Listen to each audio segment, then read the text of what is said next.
Bonjour, merci beaucoup Olivier. Donc je suis François-Xavier Testard-Vaillant.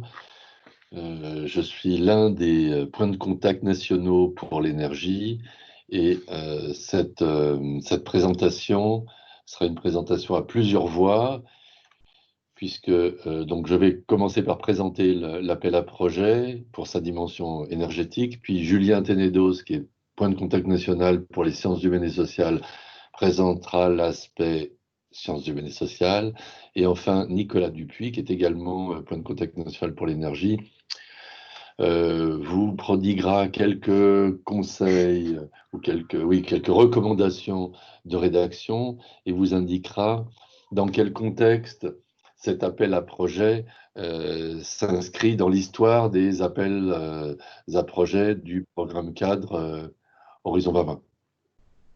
Voilà. Oh, voilà. Je suis désolé, sur cette version, le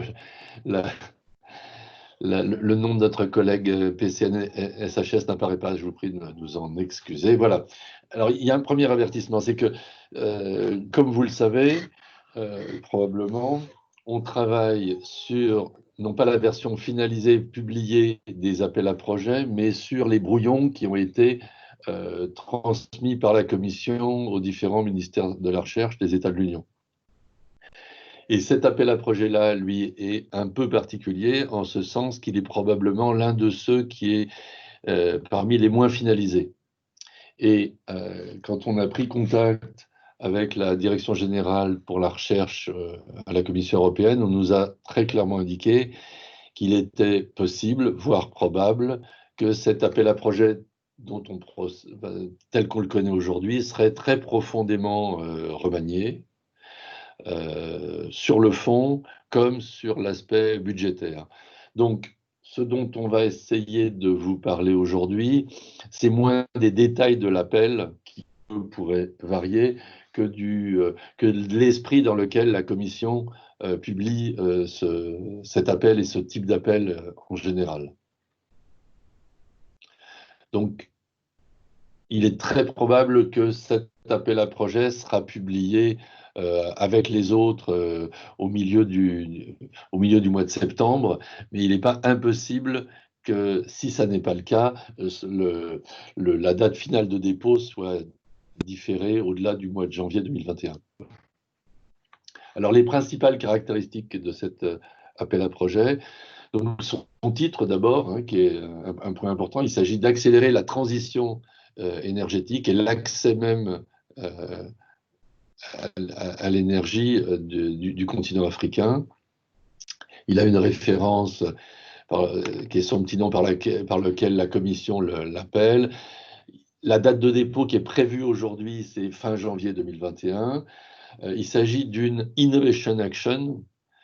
Donc pour ceux qui sont familiers du programme, vous comprenez ce que ça veut dire. Pour les autres, ça veut dire que cette action doit avoir des effets immédiats et concrets, et que, en particulier, le niveau de maturité technologique, bien qu'il ne soit pas précisé par l'appel actuel, est très probablement supérieur, voire très supérieur à 5 étant la démonstration de la faisabilité en laboratoire. Il est probable que le TRL cible soit plutôt autour de 7, voire de 8, c'est-à-dire la démonstration en vraie grandeur, en environnement réel, des innovations qui seront proposées par les projets. Actuellement, dans le texte auquel on a accès, le montant de la subvention attendu oscille entre 5 et 10 millions par projet.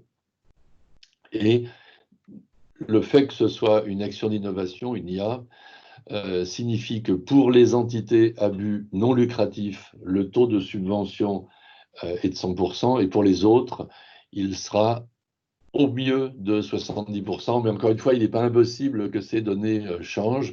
Et le budget qui est alloué à cette opération par la Commission européenne fait qu'en l'état actuel des choses, 8 projets pourraient être financés. Voilà. Alors, comme vous le savez, les appels à projets sont toujours structurés de la même manière, c'est-à-dire les défis que la Commission entend voir relevés par les projets qui seront financés, le contexte dans lequel cet appel à projet s'inscrit, et puis enfin, les résultats qui sont attendus. Alors, là, les défis, eux, sont très largement issus d'un document qui s'appelle Joint Communication for a Comprehensive Strategy with Africa, qui a été publié de mémoire au début du mois de mars dernier, et dont les conclusions sont reprises par l'appel à projet. Et donc, en deux mots, l'Europe fait le constat géographique que l'Afrique est un voisin très proche, hein, et on s'en aperçoit. Enfin, on le sait, et on en voit les incidences tous les jours. La Commission fait également le constat qu'il y a un énorme potentiel d'énergie renouvelable qui n'est pas aujourd'hui exploité en Afrique. Et les projets donc sont appelés à favoriser le développement, la concrétisation de ce potentiel. L'Afrique, pris comme un tout, ce qui est toujours un peu compliqué, fait face à des défis et notamment le défi énergétique. Il y a nombre de régions et notamment de zones rurales qui n'ont pas ou peu accès à l'énergie, en particulier à l'électricité. Et la Commission voit dans l'accès à l'énergie, pour tous, ou pour un plus grand nombre en tout cas, le moyen de créer, disons, de développer ou d'encourager des activités économiques et par là même de créer des emplois qui stabiliseront, disons, qui contribueront à stabiliser la population africaine.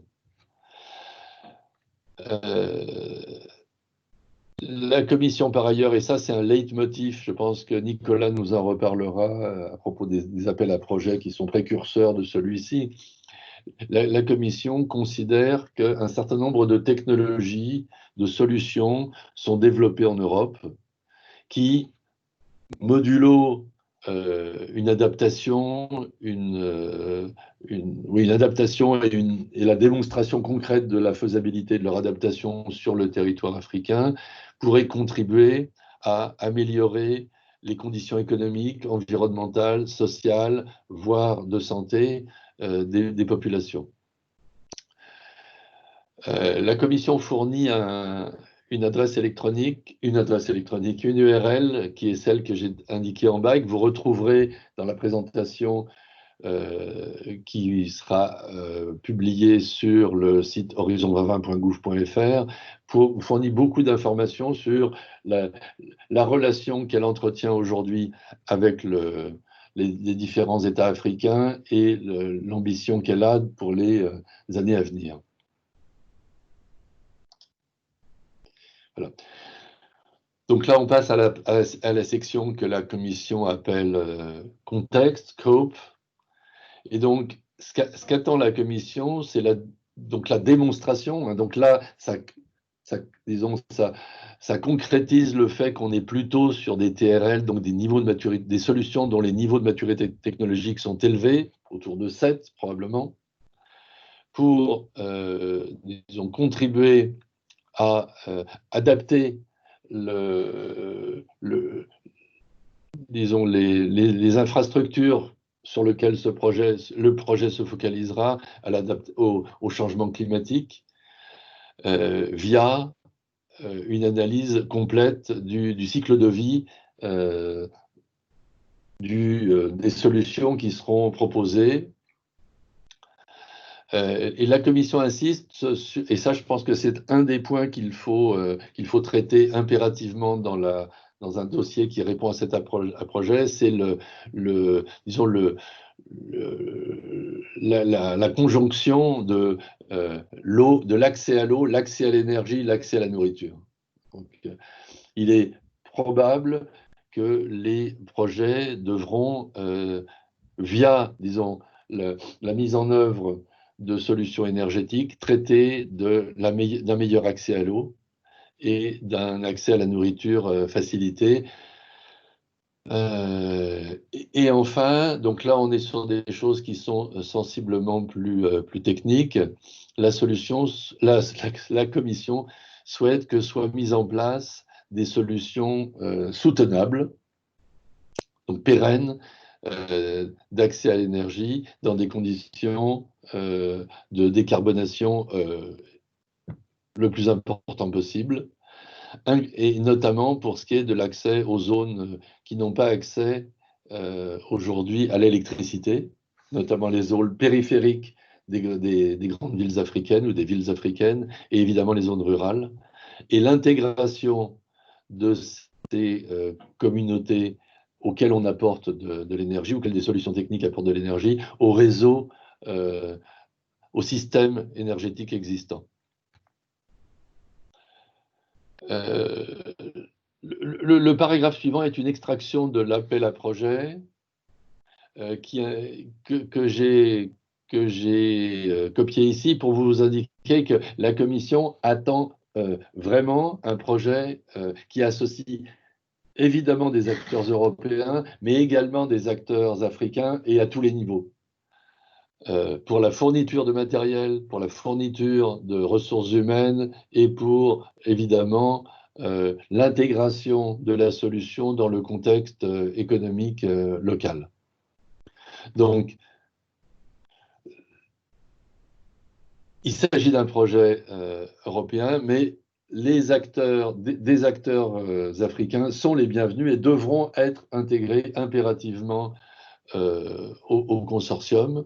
Les démonstrations ne peuvent pas avoir lieu sur le territoire européen, mais doivent avoir impérativement lieu en Afrique. Donc, il ne s'agit pas de modéliser ou de faire des démonstrations en laboratoire en Europe et d'expliquer que le résultat pourrait être, disons, porté en Afrique ultérieurement. Il s'agit de réaliser effectivement des démonstrations de faisabilité technique, économique, voire industrielle sur le territoire africain.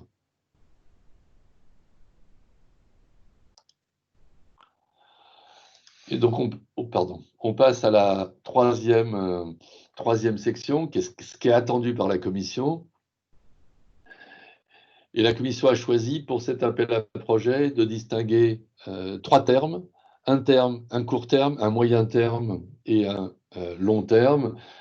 Il est assez probable que le court terme fait référence à la durée du projet lui-même. Si le projet dure 3 ans, la Commission souhaite qu'on ait mis en évidence, qu'on ait prouvé qu'il est possible d'implémenter, de mettre en œuvre des solutions technologiques fiables, adaptées aux conditions africaines, viables, économiquement viables, donc soutenables économiquement, et ayant une incidence positive sur la santé, le climat, le développement socio-économique et évidemment l'environnement. Au travers, via ou grâce au déploiement de solutions mettant en œuvre des énergies renouvelables. À moyen terme, c'est-à-dire immédiatement ou très peu après le terme du projet, il faudra montrer que la démonstration qu'on a faite des solutions technologiques va permettre de créer des marchés à la fois pour des acteurs européens et des acteurs africains.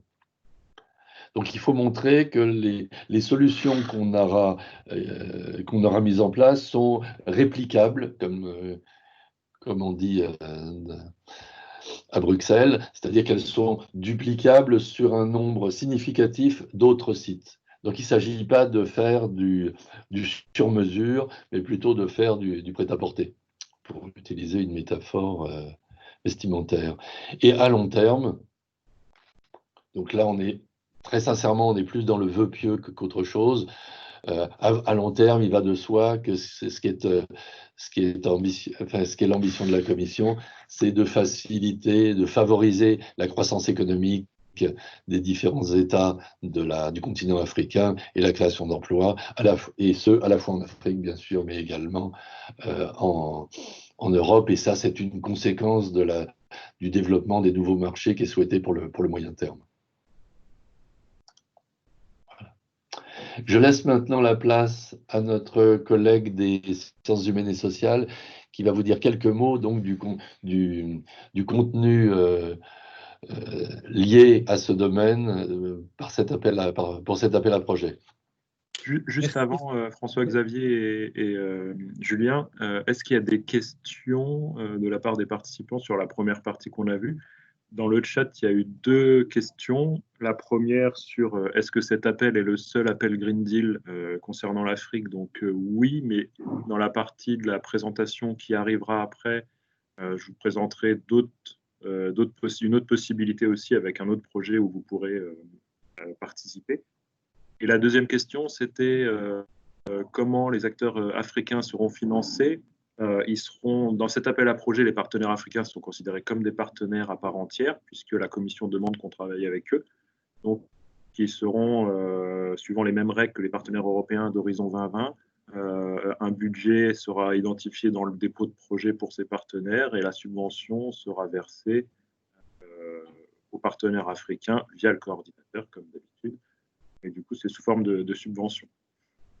Voilà, c'est ça. Il n'y a pas de différence pour un appel comme celui-là entre un partenaire appartenant à un État membre ou associé et un partenaire africain.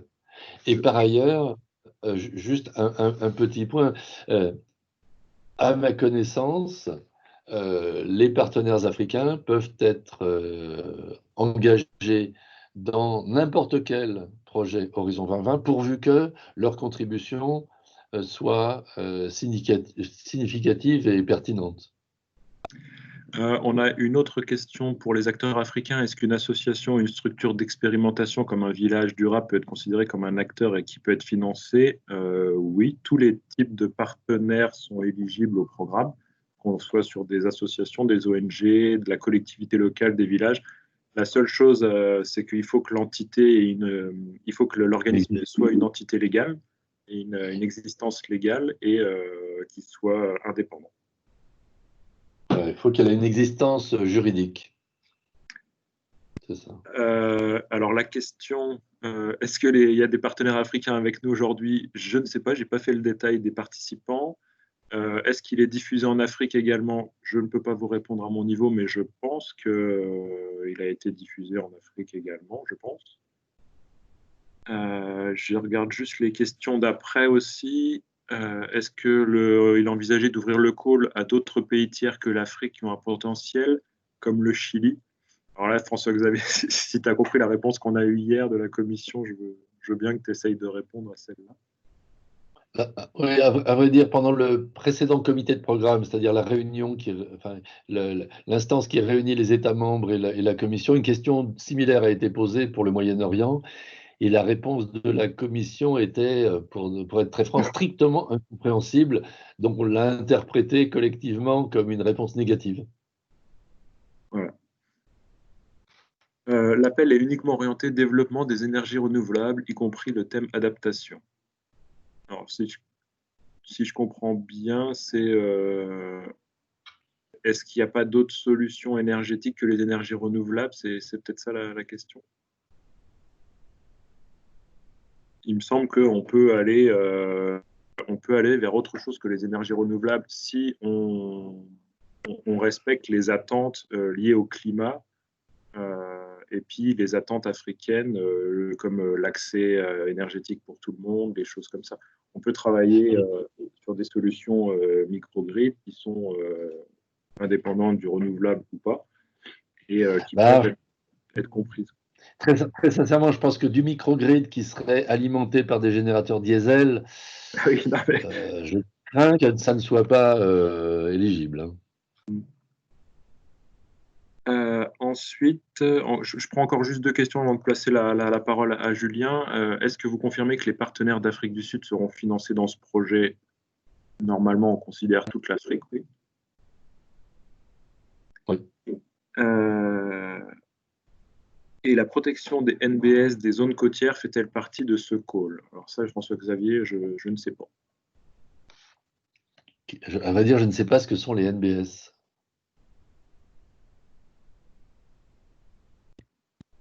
Ouais. La personne qui a posé la question peut Natural-based solution. Alors, oui, très bien. Donc, elles font partie de cet appel pourvu qu'elles puissent, disons, jouer un rôle dans le processus de transition ou d'évolution énergétique qui est souhaité par l'appel. Mais ça n'est pas le cœur du projet.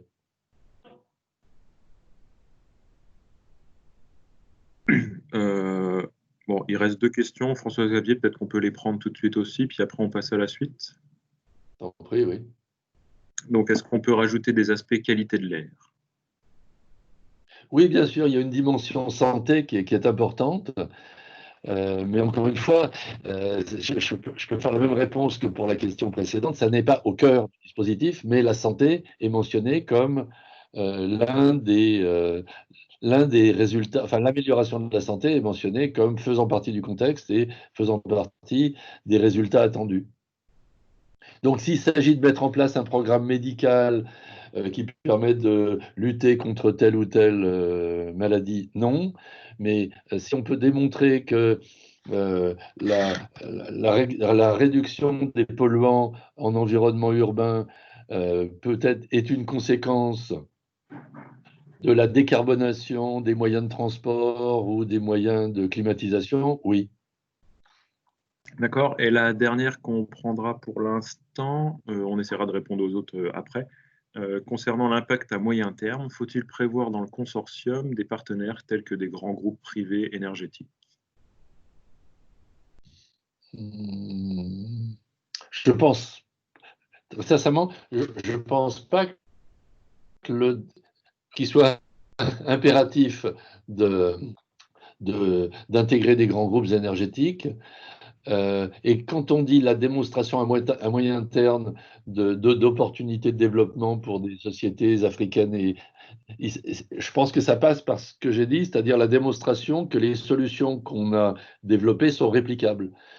Donc typiquement, ce qu'on peut faire pour aller dans le sens que demande la Commission, c'est intégrer au consortium une instance qui réunit, par exemple, si on travaille sur des villes, les représentants d'une demi-douzaine ou d'une dizaine d'autres villes africaines que celles sur lesquelles on travaille, pour démontrer la réplicabilité.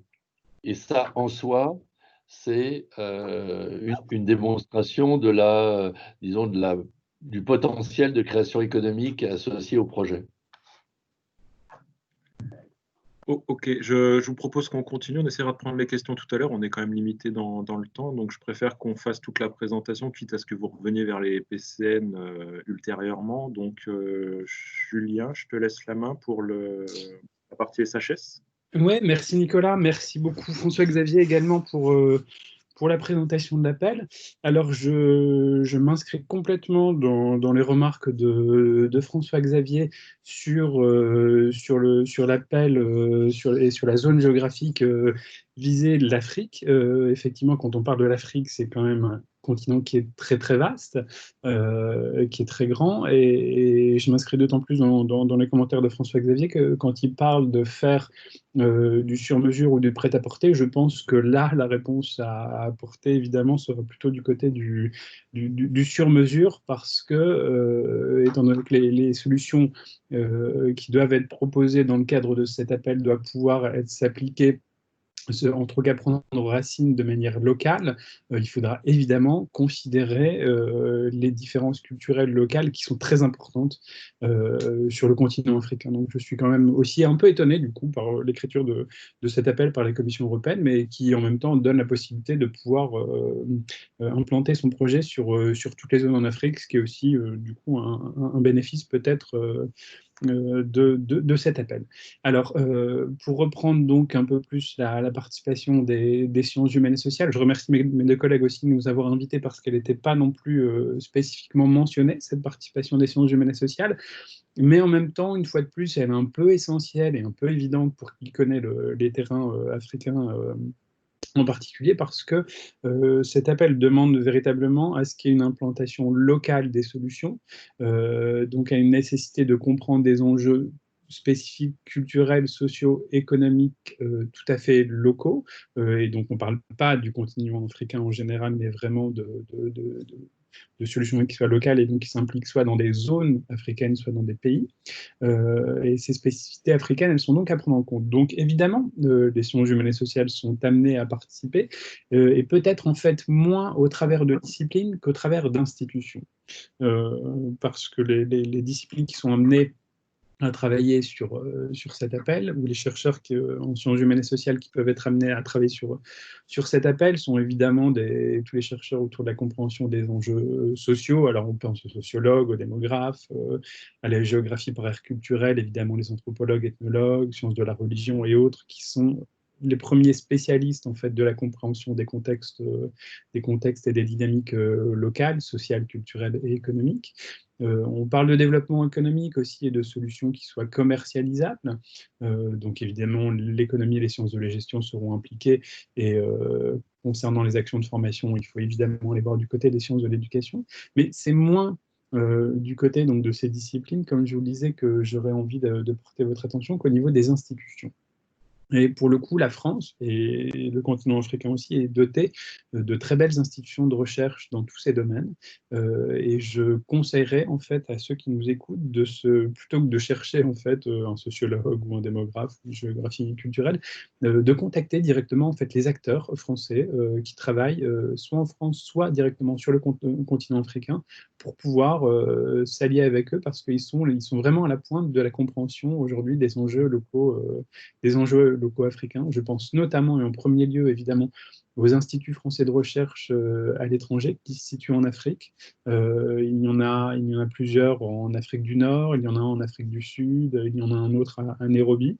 Donc n'hésitez pas à aller voir sur le site des UMIF, Unité Mixte Institut Français de Recherche à l'étranger. Je pourrais d'ailleurs ajouter tous les sites internet de ces institutions qui sont, à mon avis, des acteurs majeurs et importants à contacter en premier lieu pour pouvoir ancrer véritablement les solutions proposées. Je pense évidemment à l'IRD et à toutes ces implantations sur le continent africain, l'Institut de recherche sur le développement, qui est un acteur majeur pour cet appel et auquel il faut évidemment penser en tout premier lieu. Je pense également à deux réseaux très importants d'études sur les mondes africains. Tout d'abord, un réseau qui a été constitué, qui a réuni plusieurs laboratoires et qui est aujourd'hui hébergé par l'École des hautes études en sciences sociales, qui est l'Institut des mondes africains, l'IMAF, qui comporte très nombreux spécialistes et chercheurs sur les mondes africains, et également le GIS, Groupe d'intérêt scientifique Études africaines du CNRS, qui dispose non seulement d'une base de données de chercheurs sur l'Afrique, mais également de laboratoires, et que vous pouvez contacter et qui pourra vous donner en tout cas tous les contacts possibles pour répondre à cet appel, et évidemment aller voir du côté des laboratoires internationaux du CNRS, dont nombre d'entre eux sont également implantés en Afrique. Il y a déjà des coopérations scientifiques et culturelles fortes qui existent entre la France ou la Commission, enfin l'Europe et l'Afrique, et il faut évidemment aller voir du côté de ces acteurs majeurs. Une solution également qui est portée par le ministère de l'Enseignement supérieur et de la Recherche et de l'Innovation, qui est l'outil Scanner, qui est un outil très intéressant sur Internet, qui permet, en tapant des mots-clés, de trouver des laboratoires de recherche qui travaillent sur ces thématiques. Donc, au cas où, si vous ne connaissez pas cet outil, n'hésitez pas à vous en emparer parce que ça peut être intéressant. Voilà ce que je peux dire du côté des sciences humaines et sociales, mais je suis tout à fait prêt à répondre à toutes les questions qui se poseraient à ce niveau. Merci Julien, en tout cas c'est super d'avoir accepté de nous donner un peu l'éclairage SHS, parce que même s'il n'était pas vraiment écrit dans l'appel, on comprend bien que c'est indispensable d'avoir cette partie SHS. Tout à fait. On a des remarques, personne de l'IRD qui se dit très intéressé par l'appel, donc voilà, ça peut être un premier contact. Ça tombe bien puisqu'ils étaient cités, je pense qu'effectivement ils ont tout intérêt à participer à cet appel, donc des mises en relation seront nécessaires, je pense, par la suite. Je reprends quelques questions qui étaient sur le chat. François-Xavier aussi, il y en a aussi sur la première partie. Je reprends la dernière qui est apparue. Il me semble que les présentateurs se sont contredits. Doit-on faire du prêt-à-porter ou du sur-mesure? Alors, là, d'après. c'est une question intéressante. Et en fait, je pense que la contradiction n'est qu'apparente. C'est-à-dire, il me semble que ce que dit Julien, c'est que les solutions qui seront développées doivent être parfaitement adéquates au terrain sur lequel elles seront implantées. Et je ne peux qu'être en parfait accord avec ça. Et ce que j'ai dit, moi, c'était plutôt du côté du prêt-à-porter. Mais ça veut dire que les métaphores ont une limite.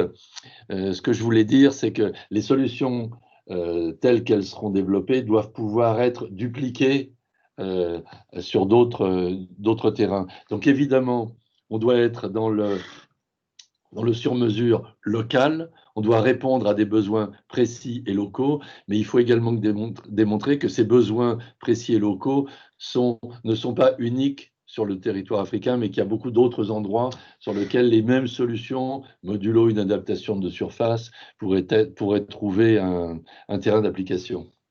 Moi, je te suis entièrement, François-Xavier. Et c'est effectivement ça. Comme tu dis, c'est une contradiction qui est apparente parce qu'il y a véritablement une spécificité locale. Et pour toute duplication des solutions, il faudra à chaque fois néanmoins nécessairement en revenir aux spécificités locales. Donc, même si on a des solutions qui peuvent être à plus grande portée et qui peuvent être dupliqués sur plusieurs territoires, ne jamais oublier ce terrain local, en tout cas. Donc, ça se complète, j'ai envie de dire. Une autre question, pour les institutions, peut-on considérer des labos de recherche sur universités françaises en SHS comme acteurs pour porter en collaboration de projets avec d'autres partenaires comme l'IRD? Moi, j'ai envie de dire oui. Il faut, dans un projet, que vous ayez des partenaires en fonction des compétences nécessaires pour réaliser le projet. Après, il faut les meilleurs acteurs. Voilà, dans la philosophie, c'est ça. Il faudrait les bons acteurs pour les bonnes compétences.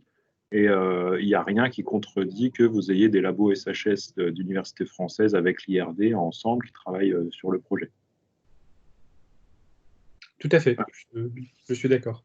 Ouais. La question avant sur l'Afrique, est-ce que l'Afrique est éligible pour les projets H2020? Oui, encore plus dans le cadre de cet appel-là, puisque la Commission demande à ce qu'on travaille avec des partenaires africains. Donc, je répète, les partenaires africains seront considérés comme des partenaires européens à part entière.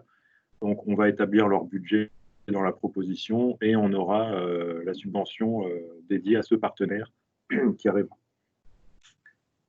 Je regarde si j'ai pas d'autres questions.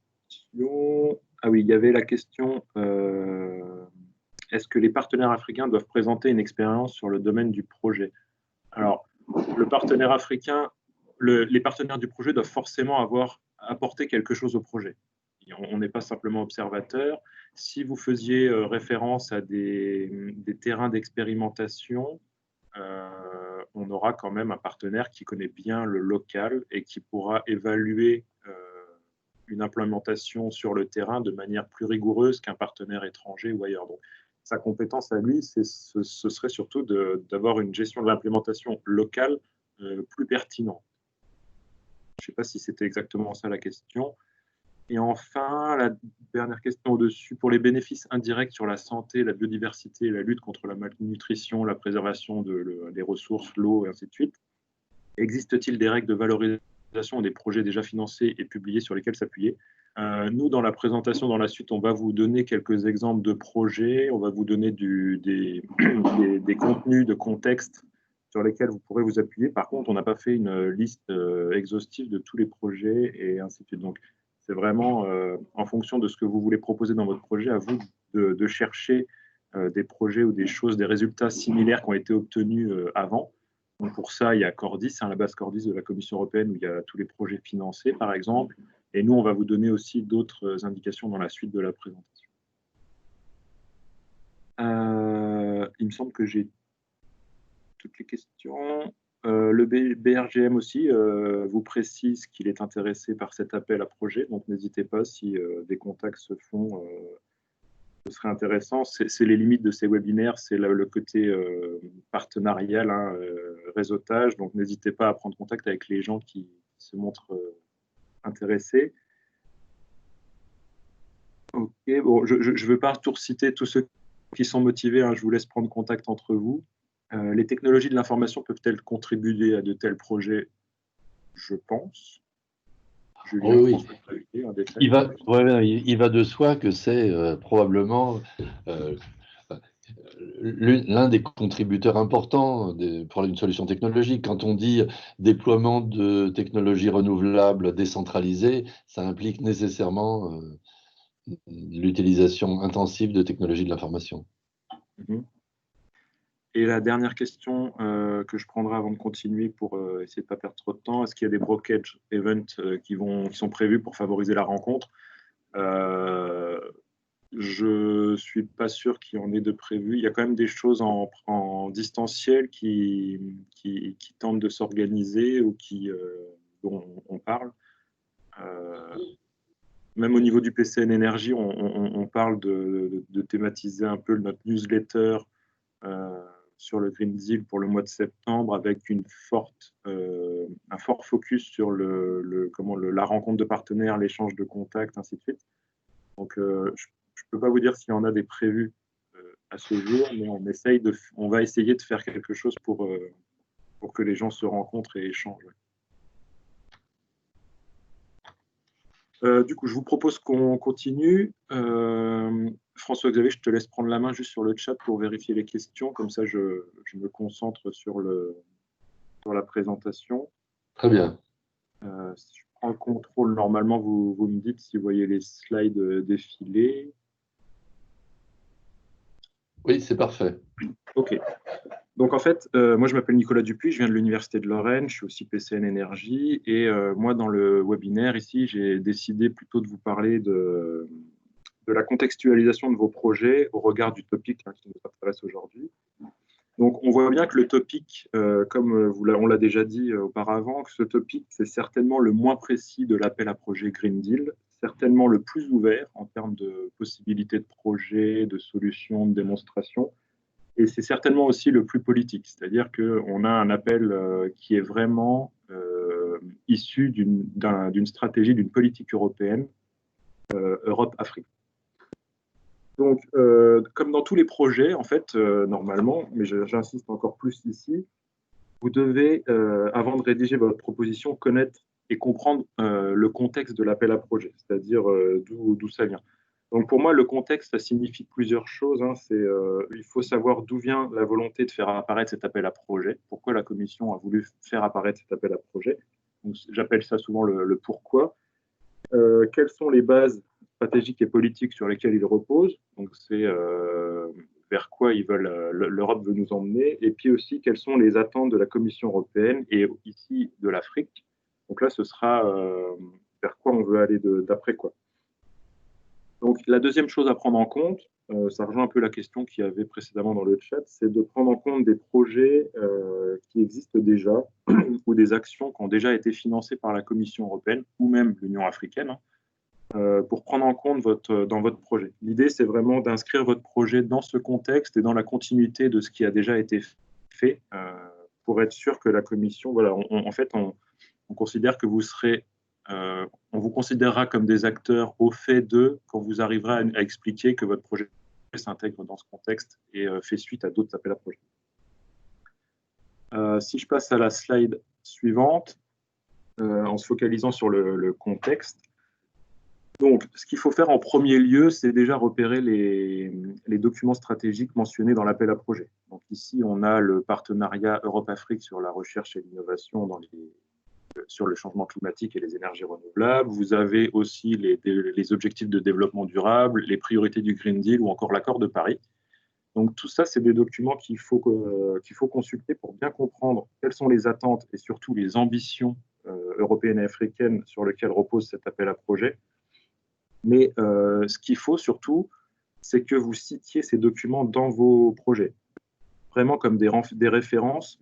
L'idée, c'est de montrer aux évaluateurs que vous maîtrisez le contexte et que votre projet il va permettre d'aller dans le sens de ces politiques et surtout d'atteindre les objectifs que la Commission et l'Afrique se sont fixés. Donc, ça ne sert à rien de proposer une solution hyper innovante si derrière, vous n'arrivez pas à justifier que vous pourrez atteindre les objectifs qui sont, ou en tout cas, aider à atteindre les objectifs qui sont fixés par la Commission et l'Afrique. Donc, d'un point de vue plutôt pratique, ça signifie qu'il faut repérer dans ces documents un peu les éléments chiffrés, c'est-à-dire les objectifs chiffrés en diminution de CO2, des choses comme ça, par exemple.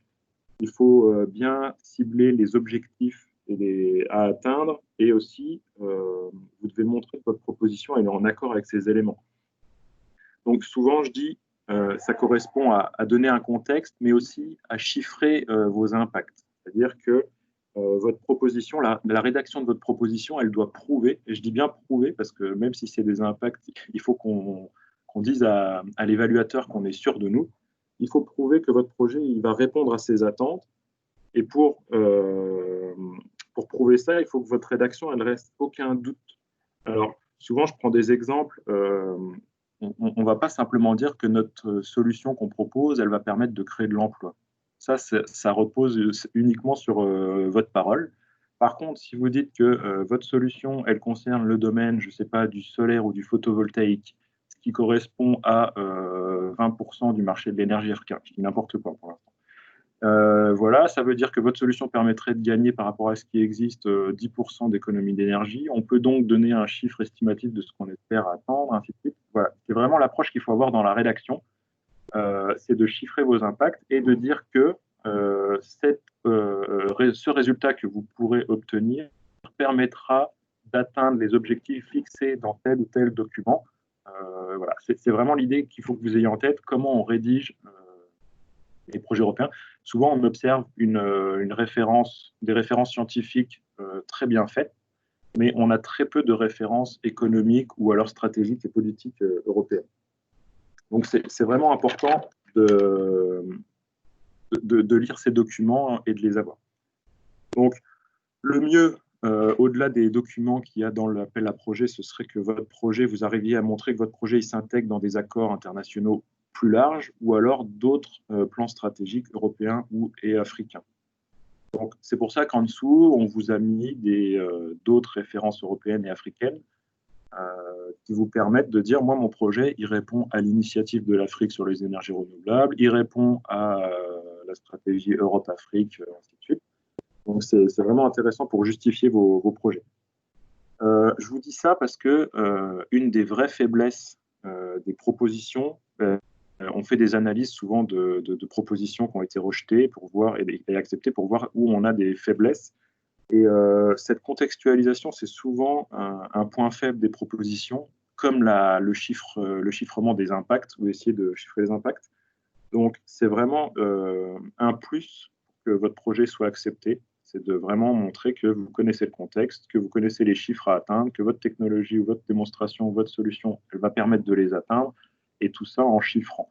Vous allez me dire, les impacts, ce n'est pas des choses qui sont sûres et certaines, mais quand on donne des références, quand on montre qu'on a les chiffres en tête, ça montre quand même que vous avez fait un travail d'évaluation de l'avenir et qu'on peut quand même espérer que vous ayez raison et que ça fonctionne dans le bon sens. Donc, juste pour donner quelques exemples sur ce que vous pouvez trouver dans ces documents, par exemple, alors je ne vais pas donner des choses que j'ai lues dans les documents parce que je l'ai lu, mais je n'ai plus en tête forcément les choses, mais des exemples de choses auxquelles vous pouvez vous référer. Si par exemple dans un document vous voyez que la stratégie Europe-Afrique doit concerner toute l'Afrique, eh ben, il faut que vous montrez que votre solution, comme on le disait avant, elle est démultipliable, adaptable à différents endroits, à différents pays africains. Sauf s'il y a des spécificités. Hein, si je pense que si vous voulez développer des énergies marines, forcément la mer à côté, ce sera pas mal.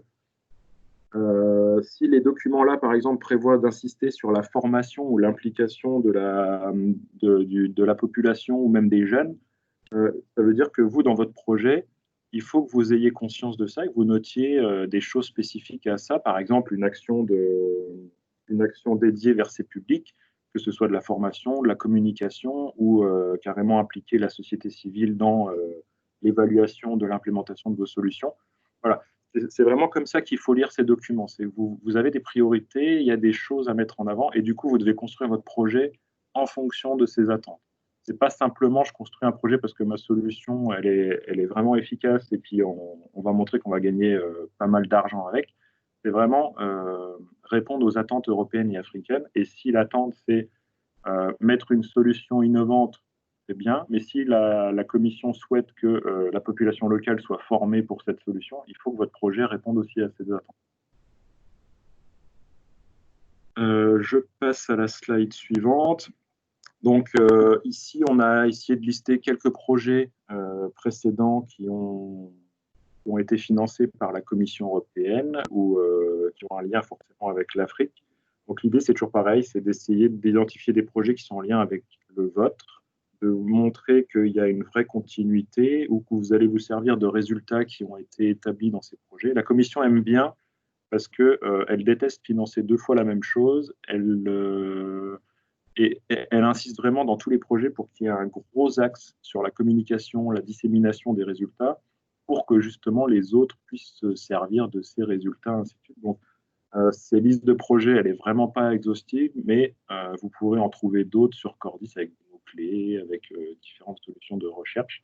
Et ça vous permettra de, je ne sais pas, de trouver des partenaires, de voir les résultats, ce qu'ils ont eu, de voir les problèmes qu'ils ont eu et de montrer que votre solution, elle va répondre à ces problèmes qu'ils ont identifiés, mais qu'eux n'ont pas réussi à surmonter. Donc, c'est vraiment, vraiment une bonne solution d'aller regarder aussi ce qui a été financé. Donc, c'est à partir de là, donc je quitte un peu le scope de l'appel à projet. De toute façon, l'appel à projet est tellement large que je ne pourrais pas vous donner beaucoup plus de détails, mais ce que j'ai décidé de faire, c'est de vous parler d'une initiative et d'un projet qui est vraiment qui est vraiment en lien avec l'appel à projet Green Deal pour lequel on est réunis ce matin. C'est le projet LIPRE. Donc, ce projet, il va aussi vous donner des points d'accroche pour vous permettre de mieux valoriser le vôtre de projet, ou alors il va vous donner carrément des opportunités complémentaires. Donc, le projet LIPRE, en fait, c'est un projet de partenariat Europe-Afrique sur les énergies renouvelables. Il y a eu une phase préparatoire, parce que c'est un gros projet, hein. Il y a eu une phase préparatoire d'1 an, et ensuite, on a déposé un projet à l'appel à projet Horizon 2020 d'avril 2020.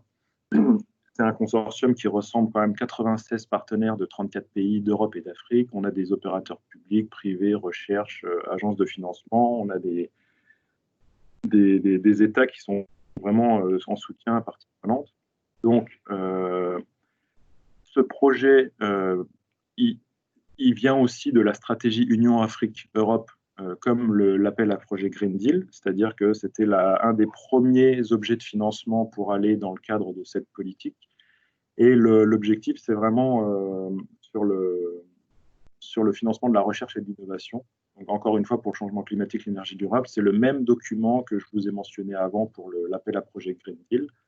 Et ici, l'objectif de l'IPRE, c'est de développer un partenariat sur le long terme entre l'Afrique et l'Europe en matière de recherche d'innovation sur les énergies renouvelables. Donc ici, la différence avec l'appel à projet Green Deal auquel on pourrait répondre, c'est qu'ici, on est vraiment sur de la recherche et de l'innovation. Donc on peut inventer de nouvelles solutions, alors que l'appel à projet Green Deal, on est plutôt quand même sur de la démonstration avec des TRL un peu plus élevés, la démonstration de l'adaptation de solutions existantes pour répondre aux besoins de l'appel à projet. Donc, le projet LIPRE a défini 6 roadmaps thématiques après consultation de différents partenaires, parties prenantes en Europe et en Afrique.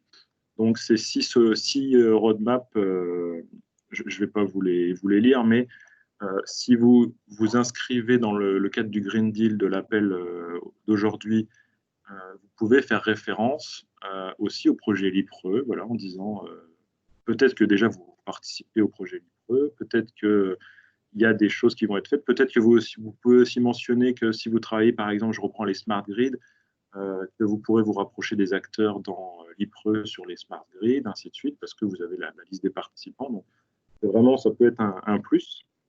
Et ce qui est vraiment intéressant, en fait, c'est surtout que le projet LIPRE, donc, il a été conçu autour de 3 piliers.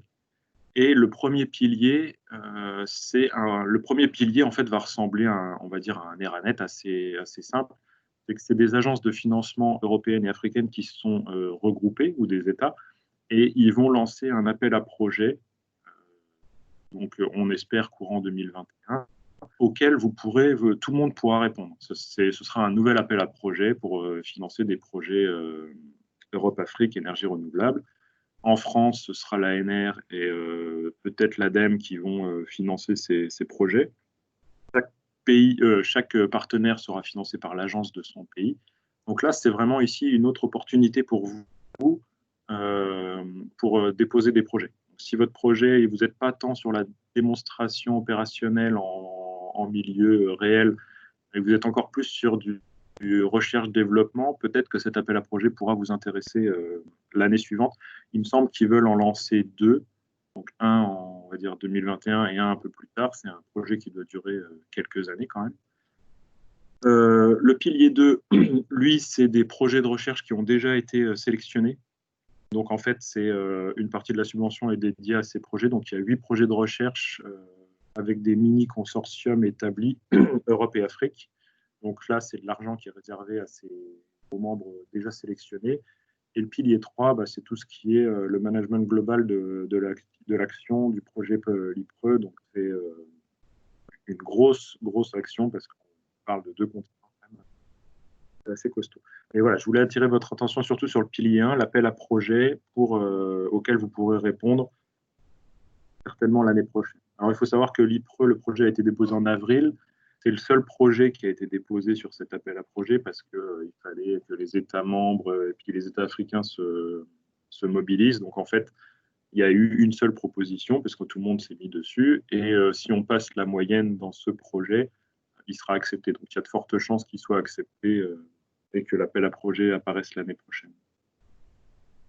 Au niveau du financement de l'IPRE, donc c'était 15 millions de la Commission européenne et 15 millions d'apports, au minimum 15 millions d'apports des États membres, des États africains ou des partenaires du projet. Donc, vous voyez, le pilier 1, on a 6 millions de la Commission et presque 14 millions de financement par les agences nationales ou régionales. Ça veut dire qu'on a un appel à projet de 20 millions. Si on le répartit sur 2 appels à projet sur les 4 ans, on aura quand même 2 appels à projet assez conséquents. Le pilier 2, là, c'est de toute façon réservé à ceux qui sont déjà sélectionnés. Donc, ce ne sera pas pour vous, mais vraiment, le pilier 1, ce sera une opportunité supplémentaire. Je crois que j'ai fini pour l'IPRE. Donc, on peut reprendre quelques questions si vous le souhaitez. Je vois qu'il est déjà 11 heures, donc on va essayer de faire assez vite. N'hésitez pas à nous contacter après si on n'a pas pu répondre à vous. François-Xavier, je te laisse la main sur les questions.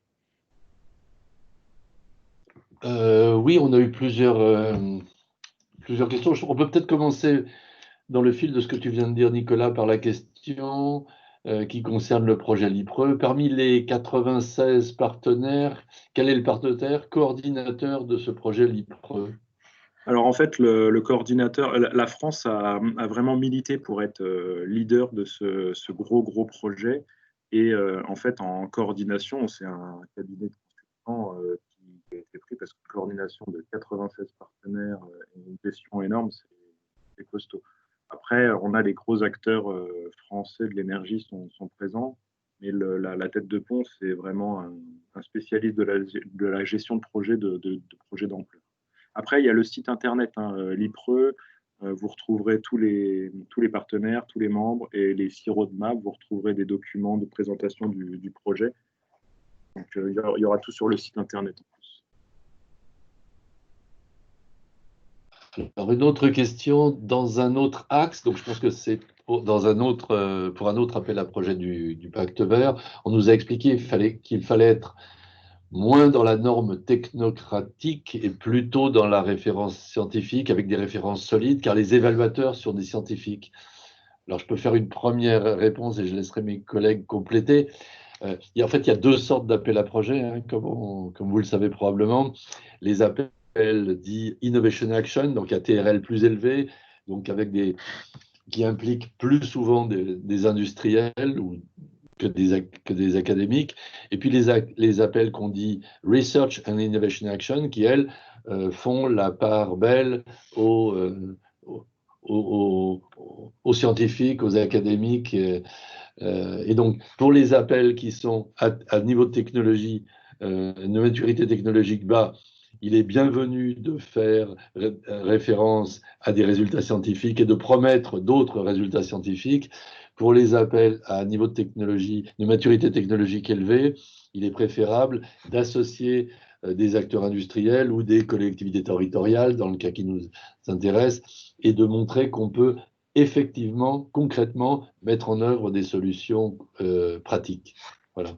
Nicolas, peut-être tu peux compléter. Moi, je suis. Alors, en fait, dans la question, c'est le mot être moins. En fait, dans tous les cas, il faut les deux pour moi. C'est-à-dire que vous devez référencer votre science et référencer aussi le contexte du projet.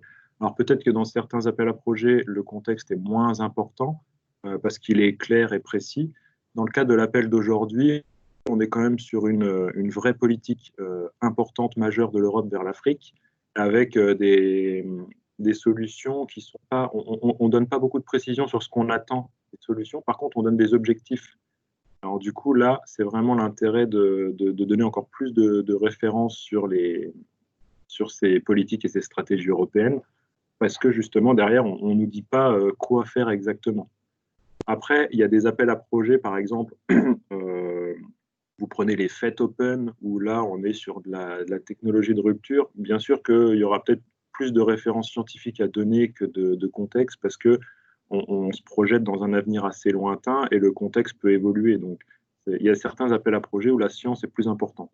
Mais dans tous les projets européens, ça c'est mon expérience, il faut à minima justifier le contexte dans lequel le projet et l'appel à projet s'inscrivent, parce que ça montre qu'on a cherché des solutions. Si vous me donnez une technologie et vous me donnez son rendement scientifique qui est largement au-dessus de ce qui existe aujourd'hui, ce sera très bien évalué. Mais si ça ne correspond pas encore aux attentes de la Commission européenne par rapport à certaines stratégies, eh ben, peut-être qu'une solution à côté qui va mixer des choses sera plus intéressante que la vôtre et vous serez moins bien évalué. Je ne sais pas si j'arrive à me faire comprendre comme ça, mais il n'y a pas que la science qui comptera. Les évaluateurs sont formés, de toute façon, on leur explique aussi que forcément, oui, c'est des scientifiques qui vont regarder la science, mais ils sont là aussi pour voir le contexte. Et dans le contexte, j'inclus aussi les impacts à chiffrer. J'insiste vraiment sur le chiffrer les impacts, même si ça paraît un peu antinomique, parce que c'est hyper important. Et l'impact est un des critères d'évaluation des projets le plus important. Ensuite, une question sur la place des collectivités dans les projets. Une coopération entre villes avec des partenaires de recherche et économique offrirait-elle une assise suffisante pour construire une proposition? Oui, enfin, je peux faire un premier bout de réponse. Moi, il me semble qu'un consortium qui réunirait quelques villes comparables, qui projetterait de déployer des solutions, disons, comme celle dont on a parlé, ça conviendrait, pourvu qu'elles soient associées effectivement à des offreurs de solutions technologiques. Il ne s'agit pas de faire un plan de transition énergétique. Il s'agit de mettre en œuvre concrètement des solutions qui vont permettre de déployer plus d'énergie renouvelable en Afrique. Et donc, typiquement, le genre de consortium que la Commission apprécie, c'est typiquement 2, 3, 4 villes qui s'engagent à déployer des solutions comparables. Et donc ça permet d'avoir un benchmark des différentes solutions technologiques. Et donc celles-là sont dans le consortium. Et puis à côté du consortium, dans une instance périphérique et non financée, on peut imaginer qu'il y ait une demi-douzaine, une dizaine d'autres villes qui observent ce qui sera fait et qui indiquent, donc, qui permettent disons, non pas de copiloter, mais de fournir des informations aux villes qui vont effectivement implémenter pour les engager à développer des solutions, comme on le disait tout à l'heure, plus prêt-à-porter que sur mesure, des solutions qui seront plus aisément adaptables à un contexte plus large. Et ça, typiquement, ça permet de répondre à la question de l'impact à moyen terme d'un projet comme celui-là. Je suis assez d'accord. Les collectivités, en tout cas, je les vois beaucoup plus comme des zones d'implémentation, de tests ou des choses comme ça. Et puis aussi d'un travail beaucoup sur le local, c'est-à-dire comment on peut faire localement.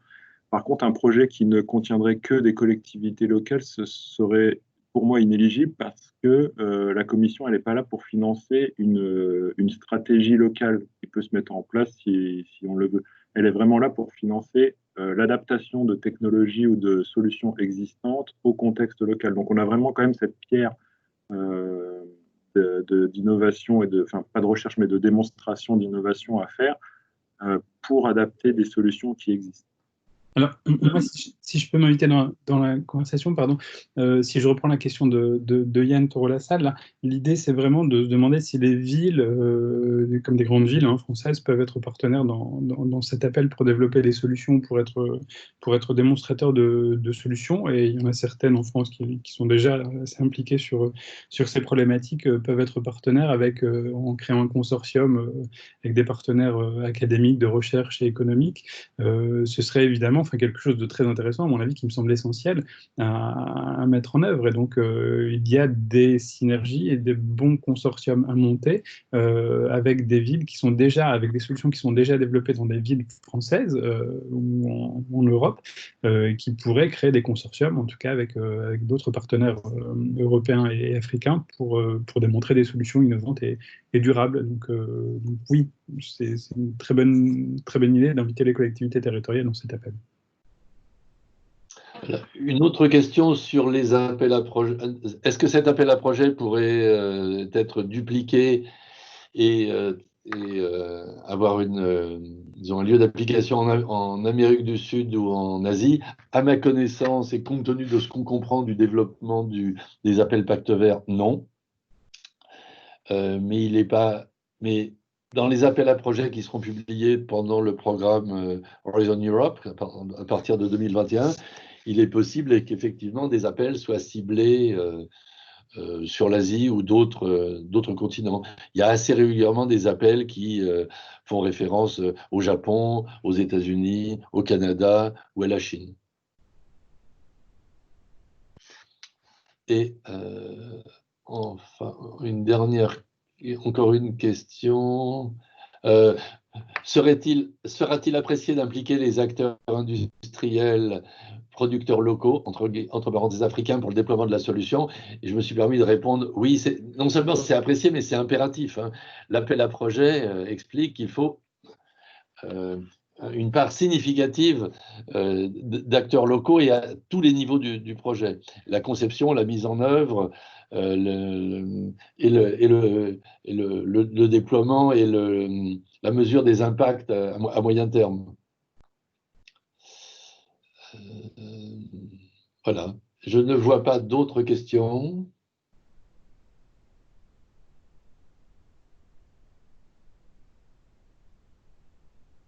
Donc, s'il n'y a pas de regrets, ou Olivier ou Nicolas, vous pouvez peut-être conclure ce webinaire.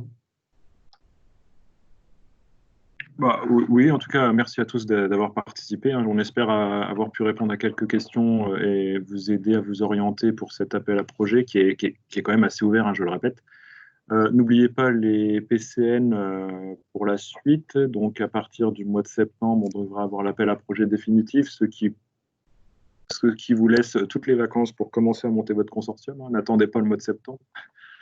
Les PCN seront là encore après pour vous aider si nécessaire. Voilà, merci encore à Julien et François-Xavier pour leur participation. J'espère que ça leur a plu. Là, normalement, Olivier, tu nous confirmeras, mais la vidéo, le webinaire sera disponible sur le site Horizon 2020. Oui, tout à fait.